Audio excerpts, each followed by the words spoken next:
जय हिंद दोस्तों, आप सबका आज के एडिटोरियल के वीडियो में बहुत ज़्यादा स्वागत है। डेट है आज की 7 फरवरी, आज का दिन है ट्यूसडे। और दोस्तों आज ये 3 इंपॉर्टेंट इश्यूज को हम डिस्कस करेंगे। और सबसे पहले तो जो हम आर्टिकल डिस्कस करेंगे वो हम अर्थक्वेक्स की बात करेंगे। जैसे आप जानते हैं तुर्की में और सीरिया में पिछले 24 घंटों में 3 मैसिव अर्थक्वेक्स आए हैं। 4000 से ज़्यादा लोग मारे गए हैं। अब ये बहुत चिंता का विषय है। बहरहाल एक बड़ा अच्छा आर्टिकल इंडियन एक्सप्रेस में एक्सप्लेन्ड सेक्शन में आया था कि what is the science behind earthquakes. Earthquakes के टॉपिक को डिटेल में टेक्निकल एस्पेक्ट जो है ज्योग्राफी रिलेटेड वो श्रद्धा मैम जरूर एक वीडियो में डिस्कस करेंगे आपके साथ, लेकिन यहां पे कुछ फैक्चुअल बातें हैं जो कि हम एनालाइज कर सकते हैं इस आर्टिकल में, वो हम करेंगे। And then another very important article in the Indian Express that is written by the CEO of NITI Aayog Parameswaran Iyer जी ने लिखा है। द ग्रोथ ट्रायड की यहाँ पे बात करी गई है दैट इंफ्रास्ट्रक्चर की जब बात आती है it is not only roads and railways and ports, it is also about health, it is also about digital infrastructure. So physical infrastructure, digital infrastructure and social infrastructure. What is social infrastructure? Investing in the people of the country, investing in the housing for the people of the country. तो ये सब बातें हम discuss करेंगे in context of the budget 2023। And अंत में एक article है, यहाँ पे रूरल इकोनॉमी के बारे में बात करी गई है कि कैसे पावर्टी अपलिफ्टमेंट हम रूरल इकोनॉमी में देख रहे हैं पिछले 15 सालों में। ये आर्टिकल अमरजीत सिन्हा जी ने लिखा है, वो भी एक फॉर्मर सिविल सर्वेंट है। बिजनेस लाइन में ये आर्टिकल आया था। क्वेश्चन ऑफ द डे जैसे आप जानते हैं will be towards the end of the video. And before I begin I just want to let you know breaking news दोस्तों ये है, on popular demand we are bringing back our PYQ marathon session. तो UPSC के जो prelims के paper रहे हैं 2011 से लेके 2022 के बीच में, उन क्वेश्चंस का डिटेल्ड में क्या सोल्यूशन है, क्या आंसर है, तो ये पूरा का पूरा डिटेल्ड PYQ सेशन हमारा 19 फरवरी से शुरू हो रहा है। शुरुआत कंवल सर के द्वारा होगी, हिस्ट्री से वो शुरुआत करेंगे। 19 फरवरी को हिस्ट्री का सेशन है। देन उसके बाद सब्सिक्वेंटली बाकी सब्जेक्ट्स होंगे। 26 फरवरी को एनवायरमेंट, 5 मार्च को ज्योग्राफी, 12 मार्च को पॉलिटी, 19 मार्च को इकोनॉमी, 26 मार्च को साइंस एंड टेक और 2 अप्रैल को IR। ये सारे के सारे जो डेज हैं वो संडे के पड़ रहे हैं। तो ये लाइव सेशन के द्वारा होगा। लगभग सुबह के टाइम 10 या 11 बजे हम ये लाइव सेशन शुरू करेंगे। इन्फॉर्मेशन आपको दी जाएगी, लेकिन जुड़ जाइएगा बिकॉज आपके सारे इंपॉर्टेंट PYQs यहाँ पे डिस्कस किए जाएंगे। Now let's start the discussion. तो यहाँ पे हम बात करेंगे जो अर्थक्वेक तुर्की में आया है। Now very saddening pictures which we are seeing on the news channels. More than 4000 people have died. 3 massive earthquakes have struck Turkey within the span of 24 hours. And this is obviously quite a concern for the global community. And अगर हम on the richer scale की बात करें ना, you know that जो earthquakes होते हैं on the richer scale वो measure करे जाते हैं magnitude में, it is more than 7.5. Now अब यहाँ पे विश्व भर में बहुत सारे लोग हैं वो प्रे कर रहे हैं, उम्मीद कर रहे हैं। अभी भी देखिए, अगर आप इमेजेस देखेंगे नेट पे, यूट्यूब पे, टीवी चैनल्स पे, तो कितने सारे लोग हैं अभी भी रबल के नीचे दबे हुए हैं, है ना, और कितने सारे लोग मारे गए हैं। So this is a very disturbing kind of a thing which we are seeing in front of us. लेकिन अब यहाँ पे टेक्निकल एस्पेक्ट की जो बात आती है, तुर्की और सीरिया दोनों लाए करते हैं सेस्मिक जोन में, है ना। अब देखिए यहाँ पे ये बात समझनी जरूरी है कि जहां पे तुर्की और सीरिया लाए करते हैं वो भी सिस्मिकली एक्टिव जोन है। इतनी एक्टिव जोन नहीं है जितनी हिमालय है। इनफैक्ट हिमालय को one of the most dangerous region in the world माना जाता है। बहुत सारे साइंटिस्ट ने कहा है कि हिमालयन रीजन में एक बहुत बड़ा मैसिव अर्थक्वेक अभी आना है और on a scale of more than 7.5 to 8। लेकिन हिमालयन रीजन ज्यादा डेंजरस माना जाता है, ज्यादा सीस्मिकली एक्टिव माना जाता है एज कंपेयर टू तुर्की एंड सीरिया। अब पिछले 22 सालों में 22-23 सालों में सबसे मैसिव अर्थक्वेक जो आया है वो तुर्की में माना जा रहा है। More massive than the earthquake which had come in Nepal back in 2015। Large earthquake जो होते हैं उनका जो मैग्नीट्यूड होता है वो 5 या 5 से ज्यादा होता है, ठीक है। Only 3 earthquakes of magnitude 6 or more have happened in this region of Turkey and Syria in the last 5 decades। जो लास्ट मेजर क्वेक इस एरिया में आया था वो जनवरी 2020 में आया था, बिफोर द पैंडेमिक। अब आपको यहाँ पे मैप में मैं दिखाना चाहूंगा जो एपी सेंटर बना है अर्थक्वेक का। जो पहले अर्थक्वेक का जो एपी सेंटर था वो था गाजियान्तेप। जो सेकंड अर्थक्वेक का एपिसेंटर बना था वो था कहरामनमराश। थर्ड अर्थक्वेक का एपिसेंटर क्या था वो आपने कमेंट सेक्शन में बताना है। And then you can see the major tectonic plates which are into play in this region. तो आप यहां पे देख सकते हैं इस रीजन में Arabian plate, African plate, Indian plate, Eurasian plate और इसके अलावा यहां पे आप देख सकते हैं एनाटोलियन प्लेट। तो ये मेजर प्लेट्स हैं जो कि इस रीजन में प्ले करती हैं, ठीक है। अब जो सिस्मिसिटी है इस रीजन में, that is the result of interaction of all these 4 to 5 plates which I have just mentioned. Arabian plate जो है, इट सीम्स अरेबियन प्लेट जो है this is moving more northwards, और इसके कारण जो एनाटोलियन प्लेट है वो और वेस्टवर्ड शिफ्ट हो रहा है। तो इसके इंटरैक्शन के कारण ये अर्थक्वेक आया है, जो कि कारण माना जा रहा है। नाउ अब बात आती है, एनसीईआरटी में आपने पढ़ा है differences between shallow earthquakes and deep earthquakes. तो कौन से ज्यादा घातक होते हैं, डेंजरस होते हैं? ऑफ कोर्स जो शैलो अर्थक्वेक्स होते हैं वो ज्यादा घातक होते हैं, ज्यादा डेवस्टेटिंग होते हैं। बिकॉज वो ज्यादा ऊर्जा कैरी करते हैं जब वो सरफेस पे इमर्ज करते हैं। और अगर हम डीपर अर्थक्वेक्स की बात करें तो डीपर अर्थक्वेक्स इतने घातक, इतने डेंजरस नहीं है। क्यों? बिकॉज जब वो सरफेस पे इमर्ज करते हैं तो वो अपनी काफी एनर्जी ऑलरेडी लूज कर जाते हैं। तो ये बात आपको पता हो, प्रीलिम्स पॉइंट ऑफ व्यू से हमको ये बात, जो डिस्टिंक्शन है between shallow earthquakes and deeper earthquakes, वो हमको पता होना चाहिए। जहां तक मैग्नीट्यूड और एनर्जी की बात आती है तो आप कहेंगे कि एक अर्थक्वेक 5 के स्केल पे आया है या एक अर्थक्वेक 6 के स्केल पे आया है, अरे एक का ही फर्क है तो कुछ ज्यादा फर्क नहीं होगा। नहीं, बहुत ज्यादा फर्क होता है। अब अगर हम सिस्मिसिटी की बात करें तो seismic waves produce by a magnitude 6 earthquake, यानी कि अगर रिचर स्केल में जो मैग्नीट्यूड 6 है और अगर हम 5 की बात करें तो दोनों में 10 टाइम ज्यादा एम्पलीट्यूड का फर्क है। यानी कि जो अर्थक्वेक 6 मैग्नीट्यूड पे आया है, this is 10 times more higher in amplitude than the earthquake जो कि 5 मैग्नीट्यूड पे आया है। ये तो मैग्नीट्यूड की बात हो रही है। अगर हम एनर्जी की बात करें, पावरफुल की बात करें, तो जो अर्थक्वेक 6 के स्केल पे आया है that is 30 to 32 times more powerful then the earthquake जो कि रिचर स्केल पे 5 के मैग्नीट्यूड पे आया है। ये बात आपको पता हो। दिस मीन्स अभी 2 हफ्ते पहले नेपाल में भी अर्थक्वेक आया था अराउंड अबाउट 5.8 के मैग्नीट्यूड पे। दिस मीन्स के जो 7.8 के मैग्नीट्यूड पे जो अर्थक्वेक तुर्की में आया है, this is 100 times bigger. Because अगर हम एक यूनिट की बात करें बिटवीन 6.8 to 7.8 तो 10 का डिफरेंस आता है। बिटवीन 5.8 to 7.8 10 into 10 कर दीजिए, 100 का डिफरेंस आएगा।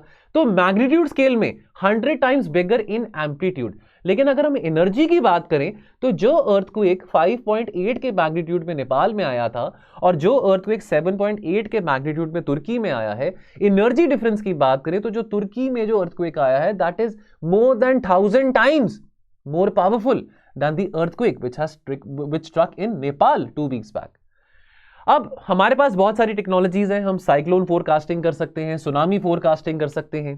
अर्थक्वेक्स को आज भी प्रिडिक्ट करना, हालांकि साइंस में हमने काफी एडवांसेस करे हैं, बट अनफॉर्चुनेटली अर्थक्वेक्स को आज के टाइम पे भी इतना ज्यादा जल्दी प्रिडिक्ट नहीं करा जा सकता। This remains the most common natural hazard which can not be predicted. तो कोई अर्ली वार्निंग सिस्टम्स इसमें डेवलप नहीं किए जा सकते जैसे साइक्लोन या सुनामी में किए जाते हैं। अब जो सिस्मिक वेव्स हैं वो ट्रैवल करते हैं of course at a speed lower than the speed of light which is around about, जो सिस्मिक वेव्स की स्पीड है that is anywhere around 5 to 6 or 13 kilometres per second. तो अब जब अर्थक्वेक को डिटेक्ट करना होगा as soon as it is triggered, तो इंफॉर्मेशन जो है अर्थक्वेक के बारे में वो कुछ ही चंद सेकंड्स पहले हमको पता लग सकती है, कुछ चंद घंटों पहले या कुछ दिन पहले नहीं पता लग सकती है। अब साइंटिस्ट का यह भी कहना है कि हिमालयन रीजन ज्यादा डेंजरस है, ज्यादा प्रोन है, ज्यादा सिस्मिकली एक्टिव है टू दी अर्थक्वेक्स, और यहां पे आने वाले समय में डेफिनेटली मल्टीपल अर्थक्वेक्स आ सकते हैं at the magnitude of 7 to 8। लेकिन ये प्रिडिक्ट नहीं किया जा सकता कब आ सकते हैं कब नहीं आएंगे। साइंटिस्ट का यह भी कहना है between 1 and 3 earthquakes of magnitude 8 और अबव ये हर साल रिकॉर्ड करे जाती हैं। चलिए अगला आर्टिकल परमेश्वरन अय्यर जी का है। इस आर्टिकल में जैसे आपको मैंने बताया नीति आयोग के सीईओ हैं। अब पैराडाइम ऑफ इंफ्रास्ट्रक्चर, देखिए इंफ्रास्ट्रक्चर की जो परिभाषा है ना, ठीक है, फिजिकल एसेट्स होते हैं, हमको सड़कें बनाने हैं, हाईवेज बनाने हैं, है ना, पोर्ट्स हैं, पावर ट्रांसमिशन लाइन है। This is only one aspect of infrastructure which is the physical aspect of infrastructure. Now infra की जब बात हो रही है तो आपको यहाँ पे 3 डायमेंशन समझने जरूरी हैं। एक तो हो गया फिजिकल एस्पेक्ट, एक हो गया आपका सोशल एस्पेक्ट, और एक हो गया आपका डिजिटल एस्पेक्ट। ठीक है, कभी भी इंफ्रास्ट्रक्चर की बात हो रही हो तो 3 डायमेंशन इंफ्रास्ट्रक्चर के समझने बहुत ज्यादा जरूरी है। 2014 से हम देख रहे हैं, हमारी डेवलपमेंट स्टोरी की बात करें, हमने बहुत ज्यादा एम्फेसिस फिजिकल इंफ्रास्ट्रक्चर को, मोदी जी की सरकार ने फिजिकल इंफ्रास्ट्रक्चर को तो बहुत एम्फेसिस दिया ही है, साथ ही साथ सोशल और डिजिटल इंफ्रास्ट्रक्चर के ऊपर भी बहुत एम्फेसिस दिया है। बजट 2023 भी इसी दिशा को आगे लेके जाते हुए बहुत एम्फेसिस दे रहा है इंफ्रास्ट्रक्चर डेवलपमेंट पे, चाहे वो फिजिकल हो, चाहे वो सोशल हो, चाहे वो डिजिटल हो। और आने वाले समय में हम उम्मीद कर सकते हैं कि और ज्यादा इंक्लूसिव और इक्विटेबल ग्रोथ हम देख पाएंगे। अब भारत सरकार का जो कैपिटल एक्सपेंडिचर है as a percentage of GDP, वो भी पिछले 8-9 सालों में बढ़ता ही जा रहा है। तो from 1.7% as a proportion of GDP in 2014 we rose to round about 3% in 2022-2023। In fact in this budget हमने 33 to 37% ज्यादा एलोकेशन करा है कैपिटल एक्सपेंडिचर के लिए। Now what is capital expenditure? वो खर्चा जो कि एसेट क्रिएशन के लिए किया जाता है। बजट 2023-24 में 10 लाख करोड़ यानी कि 3.3% of the GDP, which is an increase of 3 times from 2019. This was allocated for infrastructure, which includes physical, social and digital. अब इस तरह की जो टारगेटेड इन्वेस्टमेंट है, ना कि केवल हमारा इंफ्रास्ट्रक्चर स्ट्रेंथन करेंगे, लेकिन जॉब क्रिएशन भी करेंगे, प्राइवेट इन्वेस्टमेंट को अट्रैक्ट करेंगे, लोगों को नौकरियां मिलेंगी, लोगों के पास डिस्पोजेबल इनकम होगी तो कंजम्पशन बढ़ेगा। तो इसका मल्टीप्लायर इफेक्ट है कैपिटल एक्सपेंडिचर का। पिछले 8 सालों में हम ये बात कह सकते हैं कि जो डिजिटल डिवाइड है लोगों के बीच में, वो कम होता जा रहा है। पैंडेमिक के टाइम पे भी हम देख सकते हैं। देखिए आज के टाइम पे इंटरनेट कनेक्शन लेना, ब्रॉडबैंड कनेक्शन लेना या अपने फोन में डेटा पैक डलवाना इतनी कोई ज्यादा मुश्किल बात नहीं होती है। तो जो डिजिटल डिवाइड है वो कम होता जा रहा है। केवल रोटी कपड़ा मकान एक गरीबी नहीं रिफ्लेक्ट करता कि आप गरीब तभी अगर आपके पास रोटी कपड़ा मकान नहीं। आज के टाइम पे इंटरनेट का होना भी बहुत जरूरी है। पैंडेमिक के टाइम देखिए, पैंडेमिक के टाइम सब कुछ इंटरनेट पे चल रहा था, एजुकेशन इंटरनेट पे चल रही थी। इनफैक्ट बहुत सारे ऐसे टियर 3 टियर 4 सिटीज थी जहां पे बच्चों के पास स्मार्टफोन्स थे, पेरेंट्स के पास स्मार्टफोन्स थे, किसी ना किसी तरीके से वो अपनी क्लासेस अटेंड कर रहे थे, लेक्चर्स ले पा रहे थे। So that is a very good thing. लेकिन ये जो डिजिटल ट्रांसफॉर्मेशन है, ये कहीं ना कहीं इसकी शुरुआत होती है सन 2014-15 में जनधन योजना से, जो कि फाइनेंशियल इंक्लूजन प्रोग्राम था। तो जो जैम ट्रिनिटी है, जनधन, आधार और मोबाइल लिंकेजेस, हमारे डिजिटल इंडिया प्रोग्राम के चलते, जनधन योजना के चलते, इसने बहुत ज्यादा बूस्ट करा हमारे डिजिटल इंफ्रास्ट्रक्चर को। अब हम देख सकते हैं कि कितनी सारी सरकारी स्कीम्स हैं, कितनी सारी गवर्नमेंट स्कीम्स हैं जिनका लाभ लोगों को मिल रहा है। और जो स्कीम्स के जो सही हकदार हैं, यानी कि हम टेक्नोलॉजी के जरिए, डिजिटाइजेशन के जरिए हम आइडेंटिफाई भी कर पा रहे हैं उन लोगों को जिन लोगों को इन सरकारी स्कीम्स की, सरकारी सेवाओं की सबसे ज्यादा जरूरत है। तो लास्ट माइल कनेक्टिविटी को भी एड्रेस करने के लिए हम डिजिटल ट्रांसफॉर्मेशन के ऊपर बहुत एम्फेसिस दे रहे हैं। अब हम चाहे वो आधार की बात करें, चाहे वो सिटीजन सेंट्रिक सर्विसेज यूपीआई की बात करें। अब ऑपोजिशन पार्टीज का कहना होता है कि देखिए नोटबंदी के बाद इकोनॉमी बहुत कंट्रैक्ट हो गई है, बहुत पीछे जा चुके हैं। लेकिन look at the other side, look at the brighter side. आज के टाइम पे आपने चाय पीने जाना है तो आप चाय वाले भैया को भी 5 रुपए 10 रुपए यूपीआई कर सकते हैं। ठीक है, तो यूपीआई ट्रांजैक्शंस कितनी ज्यादा बढ़ चुकी हैं। हम वैक्सीन जर्नी की बात करें, कोविन प्लेटफॉर्म की बात करें, तो ये सिग्निफिकेंट माइलस्टोन्स हैं जो कि हमने अचीव करे हैं अपने इस डिजिटल इंफ्रास्ट्रक्चर की जर्नी में। जो दूसरा फेज है डिजिटल ट्रांसफॉर्मेशन का, that is being led by the application and large scale expansion of the latest technologies. हम internet of things, 5G, artificial intelligence, quantum computing, robotics, ये second phase of digital transformation है। और इसलिए बहुत जरूरी है कि ये जो second phase of digital transformation है, आर्टिफिशियल इंटेलिजेंस की बात हो, इंटरनेट ऑफ थिंग्स की बात हो, इसको हम प्रशासन में day to day governance activities में भी अप्लाई कर सकें। नहीं तो टेक्नोलॉजी का क्या फायदा? अगर टेक्नोलॉजी से लोगों की लाइफ इजी हो रही हैं, फैसिलिटेटिव हो रही हैं, तो अच्छी बात है। तो टेक्नोलॉजी का इस्तेमाल गवर्नेंस में आना, आर्टिफिशियल इंटेलिजेंस का इस्तेमाल गवर्नेंस में आना भी बहुत जरूरी है। अब फॉर एग्जाम्पल यहाँ पे एक बात करें पोर्टल के बारे, डिजिटल इंडिया भाषिनी पोर्टल, कितनी सारी भाषाएं यहाँ पे बोली जाती हैं। शेड्यूल लैंग्वेजेस, चलो हमारे शेड्यूल के अंदर तो है 22 लैंग्वेजेस जो शेड्यूल हैं, लेकिन उसके अलावा और भी बहुत सारे डायलेक्ट्स हैं, कितनी सारी और लोगों की परंपरा है, रीति रिवाज है, भाषाएं हैं। तो कैसे टेक्नोलॉजी का इस्तेमाल करके हम ये जो बैरियर है लैंग्वेजेस का, उसको ब्रेक कर सकते हैं। तो इनफैक्ट ये जो पोर्टल है डिजिटल इंडिया भाषिनी पोर्टल, ये पब्लिक डिजिटल प्लेटफॉर्म है जो कि होस्ट करता है 260 open source API based artificial intelligence models, जो कि स्पीच को टेक्स्ट में कन्वर्ट कर सकते हैं। अब आप पंजाबी में बोलें, चाहे आप मलयालम में बोलें, चाहे आप किसी भी भाषा में बोलें, लेकिन उसको उस रेलेवेंट टेक्स्ट में कन्वर्ट किया जाएगा जिस टेक्स्ट से आप उसको पढ़ सकते हैं, समझ सकते हैं। ठीक है, अब भाषिनी जो है, this has the potential to provide crores of Indians with access to internet. अब आपके पास इंटरनेट का एक्सेस है, लेकिन आपको अपनी लैंग्वेज का बैरियर लग रहा है कि आपकी लैंग्वेज लेट्स से पंजाबी है, या लेट्स से आपकी लैंग्वेज मलयालम है, लेकिन आपको समझ नहीं आ रहा कि वहां पे नेट में क्या चीज लिखी हुई है। तो अब इस पोर्टल के जरिए आप ये लैंग्वेज बैरियर को भी ब्रेक कर सकते हैं, अपनी नेटिव लैंग्वेज में इंटरनेट को एक्सेस कर सकते हैं। And then as far as social infrastructure is concern, तो हमारे देश का सबसे बड़ा एसेट क्या है? हमारे लोग, हमारे बच्चे, हमारे नौजवान। तो उनमें इन्वेस्ट करना, उनकी एजुकेशन में, उनकी स्किलिंग में, उनकी हेल्थ में, न्यूट्रिशन, ड्रिंकिंग वाटर, सैनिटेशन, ये बहुत ज्यादा पैरामाउंट है और इसका जो कॉस्ट बेनिफिट जो रिटर्न है वो भी बहुत ज्यादा है। तो डेफिनेटली अगर हम इसमें इन्वेस्ट करेंगे, रूरल हाउसिंग में इन्वेस्ट करेंगे, अर्बन हाउसिंग में इन्वेस्ट करेंगे, बच्चों की पढ़ाई लिखाई में इन्वेस्ट करेंगे, तो definitely we will be moving towards an inclusive economy and holistic development, ensuring equitability and access to all. तो कंक्लूजन की जहां पे बात आती है, तो केंद्र सरकार के द्वारा सोशल इंफ्रास्ट्रक्चर में जो बजट एलोकेशन है over the last so many years, shall we say in the last 7 years, that is increase by 134%। तो जो बजट था सोशल इंफ्रास्ट्रक्चर के लिए, एजुकेशन, हेल्थ, हाउसिंग, वो 2016 में लगभग 9 लाख करोड़ था, जो कि राइज करता है 2023 में लगभग 21 लाख करोड़ के लिए। ठीक है, अब विकसित भारत हमने बनना है, ये अमृतकाल का बजट कहा जाता है, भारत अमृतकाल में है, आने वाले 25 सालों में हमने विकसित भारत बनना है। तो हमने ये भी देखना है कि कोई भी नागरिक पीछे ना रह जाए, है ना। हमने इंक्लूसिव ग्रोथ के ऊपर ध्यान देना है और इसके लिए जो फिजिकल, सोशल और डिजिटल इंफ्रास्ट्रक्चर है, ये जो ट्रायड है, ये जो ट्रायो है, ये बहुत इंपॉर्टेंट रोल प्ले करेगा, इनेबलर बनेगा for growth and the level of opportunities. Last article, तो यहां पे हम रूरल इकोनॉमी की बात करेंगे। यहां पे अगर हम प्रो पुअर थ्रस्ट की बात करें, देखिए अब हर एक सरकार की कोशिश होती है, चाहे वो यूपीए सरकार थी, चाहे वो मोदी जी की सरकार है, कि गरीबों को कैसे हम भला कर सकते हैं, गरीबों की अपलिफ्टमेंट कैसे हो सकती है। सरकार का मेन उद्देश्य यही होना चाहिए कि गरीबों को कैसे पॉवर्टी लाइन से ऊपर लेके आ सकते हैं। अब रिपोर्ट्स आती रहती हैं आज से, देखिए अब हमको पहले तो यही नहीं पता था इतने साल पहले कि पॉवर्टी लाइन क्या है, पॉवर्टी की डेफिनेशन अभी भी काफी ब्लर्ड है। तो चलो अब, लेकिन रिपोर्ट्स हमारे पास जो आई हैं, अब हम केवल पॉवर्टी की बात नहीं करते, अब हम मल्टी डायमेंशनल पॉवर्टी की बात करते हैं। That poverty is no longer roti kapda makaan, it is much more, it is about sanitation, it is about nutrition, it is about digital connectivity, etcetera etcetera.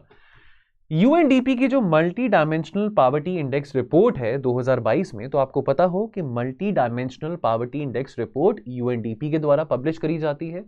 उस रिपोर्ट में यह बात आई है कि भारत में लगभग 415 मिलियन लोग, now they are out of the multi dimensional poverty in the last 15 years thanks to the initiatives taken by the successive governments. अब मल्टी डायमेंशनल पॉवर्टी को हम समझें तो यहां पे ये बात करी गई है कि देखिए असल में गरीबी कहां पे है, क्या वो शहरों में है, क्या वो गांव में है।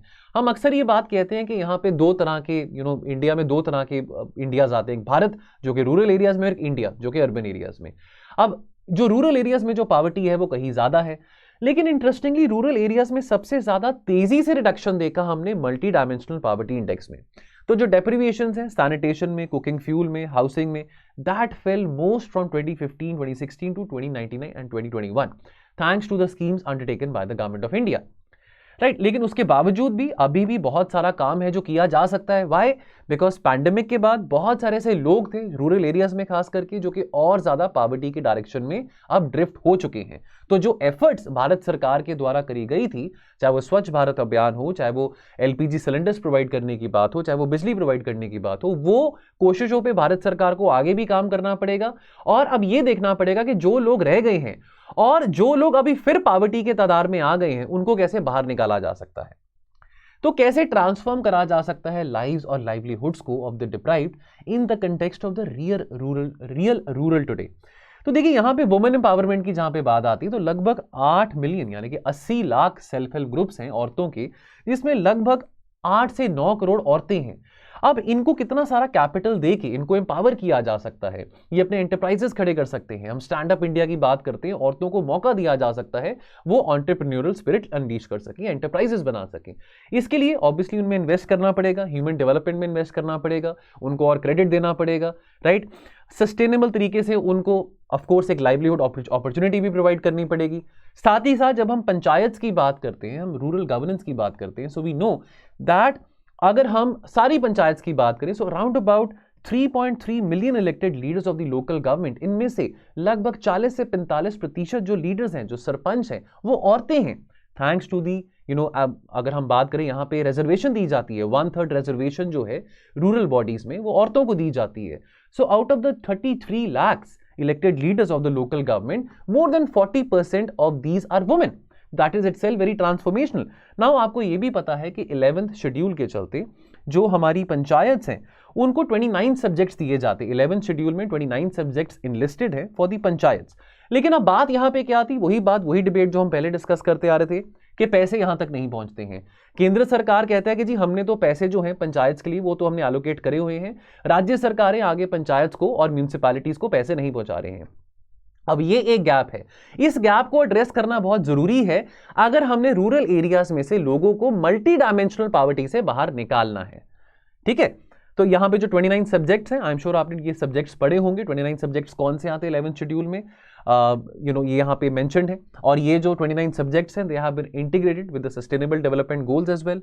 और आपको ये भी पता होगा कि 12th शेड्यूल में जो कि म्यूनिसिपैलिटीज का है उसमें 18 सब्जेक्ट्स आते हैं। ये बातें आपको पता हो, फैक्चुअल बातें हैं, पॉलिटी में हमने पढ़ी हुई हैं।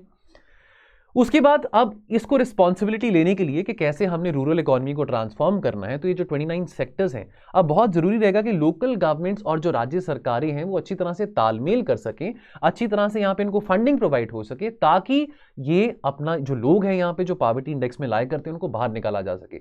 इसके लिए जो ह्यूमन रिसोर्सेज हैं उनमें इन्वेस्ट करना, टेक्नोलॉजी का इस्तेमाल करना, सिविल सोसाइटी को इन्वॉल्व करना, ठीक है, आशा वर्कर्स को इन्वॉल्व करना बहुत ज्यादा जरूरी है। इनोवेटिव वे से गवर्नेंस लेके आना इन एरियाज में, रूरल एरियाज में बहुत जरूरी है अगर हमने लोगों को पॉवर्टी के इंडेक्स से बाहर निकालना है। So poverty is not only roti kapda makaan. When we talk about poverty we have to think about the various dimensions of poverty. And last but not the least, यहां पे बात करी गई है कि अगर हम मनरेगा को, MNREGA as you all know demand driven program है। अक्सर ये डिबेट चलता है कि देखिए मनरेगा यूपीए का फ्लैगशिप प्रोग्राम था, बीजेपी की सरकार इसको लेके बहुत कम बजट निकाल रही है, बहुत कम बजट एलोकेट कर रही है। लेकिन हमारे फाइनेंस मिनिस्टर का पीछे कमेंट भी आया था, उन्होंने ये कहा था कि देखो ये डिमांड ड्रिवन प्रोग्राम है, अगर आपको लगता है कि मनरेगा के लिए बजट हमने कम रखा है तो सप्लीमेंट्री ग्रांट्स के जरिए वो बजट बढ़ाया भी जा सकता है। अक्सर यहाँ पे एक डिफरेंस आता है बजटेड एस्टिमेट्स और रिवाइज्ड एस्टिमेट्स के बीच में। तो हो सकता है कि बजटेड एस्टिमेट्स में मनरेगा की एलोकेशन कम है, लेकिन रिवाइज्ड एस्टिमेट्स में मनरेगा की एलोकेशन ज्यादा हो सकती है। मोदी जी ने कहा भी था पार्लियामेंट की डिबेट में कि ऐसा नहीं है कि मनरेगा एक बेकार प्रोग्राम है, मनरेगा को हम रखना चाहते हैं। मनरेगा एक रूरल ड्रिवन प्रोग्राम है, डिमांड ड्रिवन प्रोग्राम है, और स्टडीज बार बार ये प्रूव करती हैं कि मनरेगा ने अपनी एफिशिएंसी प्रूव करी है, चाहे वो वाटर कंजर्वेशन है, चाहे वो ऐसे पब्लिक एसेट्स बनाना हो, चाहे वो बेसिक इंफ्रास्ट्रक्चर की बात हो। तो मनरेगा को किसी जमाने में, देखिए अभी भी बहुत सारी कमियां हैं मनरेगा में, लेकिन कॉलमनिस्ट ये कहना चाह रहे हैं किसी जमाने में मनरेगा को एक बहुत नटोरियस प्रोग्राम माना जाता था फॉर करप्शन, कि भी जो सरपंच थे काफी सारे ऐसे पंचायत के, वो मनरेगा के फंड्स अपनी जेब में रख के बड़ी बड़ी गाड़ियां खरीद रहे थे, बोलेरो खरीद रहे थे, स्कॉर्पियो खरीद रहे थे। लेकिन आज के टाइम पे thanks to the digital connectivity वो अब ये जो फंड्स हैं मनरेगा के वो मनरेगा वर्कर्स तक जा रहे हैं, और मनरेगा एक बहुत इंपॉर्टेंट सोर्स ऑफ प्रोग्राम भी है। अब हम पैंडेमिक के टाइम पे देख रहे थे, जो माइग्रेंट क्राइसिस हुआ था, बहुत सारे जो लोग थे, मजदूर थे, वापस अपने गांव में चले गए थे। So again the demand for MNREGA had increased. Now अब ये बात भी आती है कि अब कई स्टेट्स में, कई राज्य सरकारों में बजट एलोकेशन तो होता है, लेकिन खास करके ऐसे राज्यों में जहां पे गरीबी की संख्या बहुत ज्यादा है वहां पे मनरेगा को एफिशिएंटली यूटिलाइज नहीं किया जा रहा।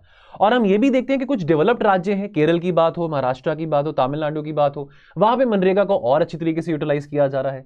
तो कहीं ना कहीं जब हम रूरल इकोनॉमी की बात करते हैं और पॉवर्टी से निकालने की बात करते हैं लोगों को, तो तालमेल लोकल गवर्नमेंट्स और स्टेट गवर्नमेंट्स के बीच में अच्छा होना बहुत ज्यादा जरूरी है।